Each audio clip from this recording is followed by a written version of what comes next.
Yeah, when your only option is one option, yeah? When you've only got one choice, your choice is give up completely or don't get the help from the authority, then, you know, that's no choice, is it? It's a very directed route. So we understand a lot more about neural pathways now, yeah? We understand a lot more about the way the brain develops and about the way the reward centers develop, about the way the psychology develops. So retrain reward centers, retrain the route of diamorphine, oxygenated diamorphine through the blood and through the kidney, through the opiate receptors, and we can overcome that physical addiction.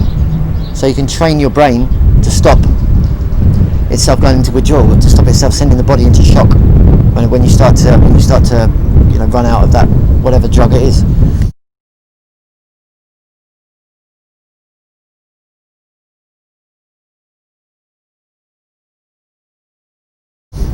So what's your name? My name's Jason. Jason. Jason Thane. Yeah? Where are you from? From Essex. Essex. Yeah, Malden in Essex, man. Okay, so where are we now? Now we are just over the back of Brick Lane, just over the back of Goat Street. Yeah? So what brought you down It's here the manor, from Essex then? Work, actually. I'm a chef by trade, so came down here to work in restaurants. Yeah? Came down here, started working for a law firm, SJ Bowen, up on Southwark Bridge. Yeah, got a little place, literally just over the road here, actually. Ramsey Street was the first place that I lived in here. That's like a stone's throw from me, a spitting distance, but yeah, been in East London for about 12, 13 years now. A little bit longer, but What's life like growing up? life was good, mate. Yeah, little town in Essex. Yeah, big secondary school. It was good, mate. It was good. I had a lot of friends. Like, started taking drugs quite early, to be honest. I started smoking when I was quite young. Started smoking weed when I was about 12, 13. Okay. Quite young. But yeah, always liked to expand my consciousness, to expand my thinking. Do you know what I mean? To not confine myself to one way of looking at things. Do you know what I mean? Okay. So you started smoking weed. So it's been weird, some mushrooms, yeah. Mushrooms. Got into coke. Yeah.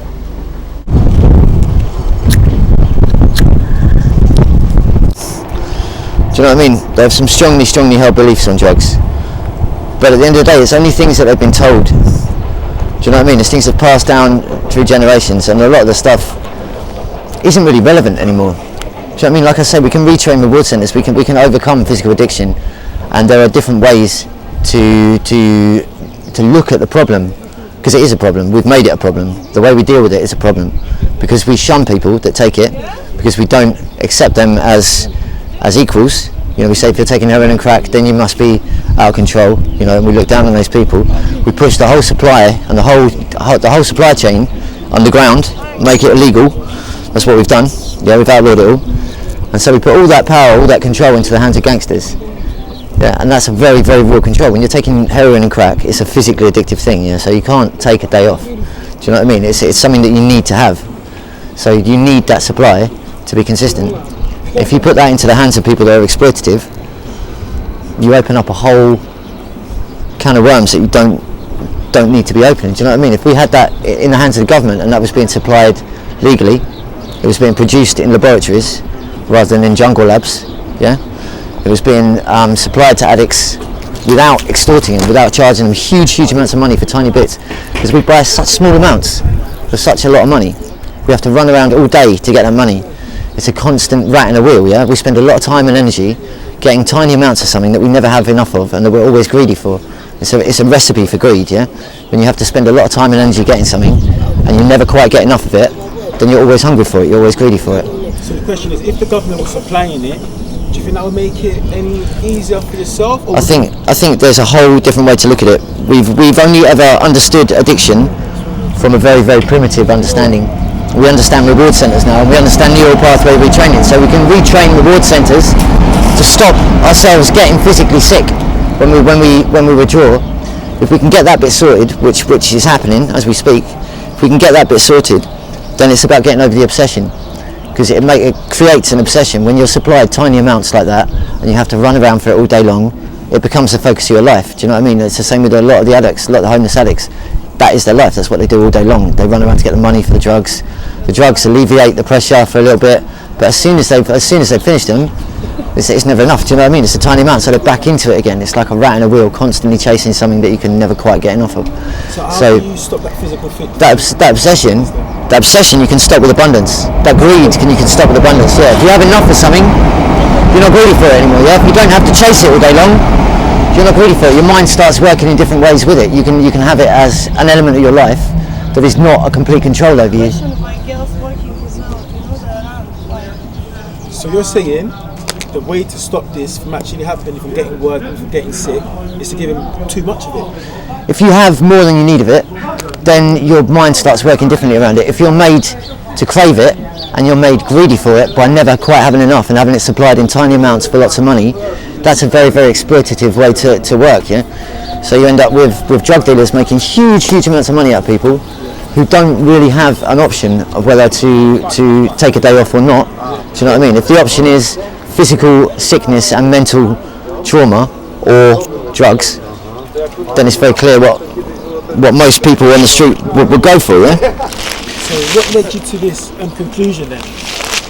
But to be fair, mate, I've had a lot of help over the last couple of years, but there's a lot of stuff going on at the moment from some very, very intelligent places that is going to change things here forever, to be honest.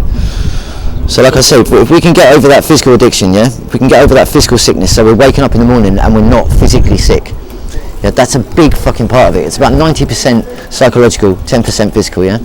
But that 10% physical starts all of the psychological. When you start to feel that sickness for heroin, I wouldn't wish it on my worst enemy. Like, heroin sickness is fucking appalling. So when that physical sickness kicks in, that starts all of the mental, yeah, all of the craving and all of the obsession. Yeah, it's very, very hard to think about anything else when you're sick for heroin. You can't really think about doing anything else, can you? It's like that is your focus, because that's your only, that's what you need. Into that heroin, taking heroin in the first place, because I remember you saying smoking weed when you was younger. Yeah, I got into it out in Vietnam actually. I was on holiday in Vietnam for a month, and I was quite big into cocaine, and I couldn't get any cocaine out there, but I could get heroin, and it was very, very strong, very, very cheap. So I was snorting lines of that, and I came back after a month, and really, really serious. Like, I'd never had a withdrawal before, never withdrawn from drugs, but withdrew on the plane back, because we came through Moscow. We had to come through Moscow to get back to England. It was really heavy snow in Moscow, so we landed in Moscow, and the plane for England had already taken off. So I got stuck in Moscow. I just started withdrawing for the first time, and we didn't have any transit visas, so we had to stay in Moscow for the night. They put us up in a hotel, and it was awful. It was fucking awful. Like, trying to sleep with a withdrawal from that sort of stuff was really painful. And then trying to come back through airports and like security and stuff like that, it's really weird. So the first time you tried it got you straight away? No, I don't know. It was just it's a very, very, very powerful drug, and it's a very, very powerful relief. Like, you don't, of all worries and fears and everything else, like heroin just takes that away.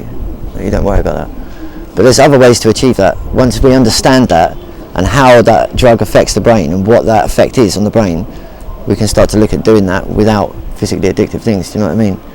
It's about understanding how our brains work and why we feel the way we feel, why our bodies react the way they react, and how we can take a control over that, how we can learn to retrain ourselves. So if you imagine, all humans are like, it's like factory settings, do you know what I mean? So back to the abundance, as you said, if there was an abundance of drugs, that's just not one that maybe we should take it more. This is it. If we can make non-addictive drugs, make non-addictive heroin, non-addictive crack, then you create a whole new industry. And if you look at it less as a problem and more as a consideration, so people will take drugs. There will always be a demand for that, because until you get to the bottom of the social deprivation and the exclusion, the isolation that creates that demand, why people want to get away from the reality they're in, until you get to that crux, until you get to that root cause, there will always be a demand there. Yeah, so you do one or two things. You ignore that demand and say, we'll push it underground and we'll make it illegal, and then all you do is put all of that demand and all of that power, all of that potential income into the hands of people that are working outside the law, clandestine operation, yeah? So that there's no law over that, yeah? There's no rules over that. It then becomes very dangerous. Like the level of like consistency of what you're buying, the quality of what you're buying, the whole supply chain, because you know everyone from the farmer to the end user there's either a massive exploitation or there's a massive profit. Do you know what I mean? That farmer gets exploited because they're not paid as much as they should be for how much is going up for the end user to the farmer. There's a big exploitation there, yeah? Every dealer in every step, the wholesaler, the supplier, the distributors, everybody makes a profit on that. Do you know what I mean? So by the time it gets to the end user, by the time it gets to us on the street, firstly the product is so cut down because it's been through so many hands, yeah? And it's so expensive because it's gone through so many hands. Yeah, if we started producing it in laboratories and we started producing it sensibly, we could produce it so it costs next to nothing. How about stopping people from taking it in the first place? That's about education, isn't it? And it's about, instead of trying to stop people from taking it, why not educate them as to why it could become a problem for them? Why not educate them as to how they can take it in a constructive way? Because drugs are really, really helpful for self-awareness, self-action, like awakening. Yeah, things like psilocybin, things like cannabis. Cannabis, we can cure all diseases with cannabis, you know that. THC is carbon, hydrogen and oxygen. Yeah, we're carbon-based life forms that rely on water and oxygen. It's everything we need. THC is everything we need. We can cure disease with that. But we've outlawed it. We pushed it underground and we made it illegal. We send people to prison. We lock people in fucking boxes for growing it and distributing it. The most important plant we've got on the planet, and we outlawed it. Do you know what I mean? Our mindset around drugs and our mindset around a lot of stuff is very, very primitive and very much a result of our own guesswork. Do you know what I mean? It's not having any better information, not having any more accurate information. So on a personal level, do you have any regrets about taking drugs?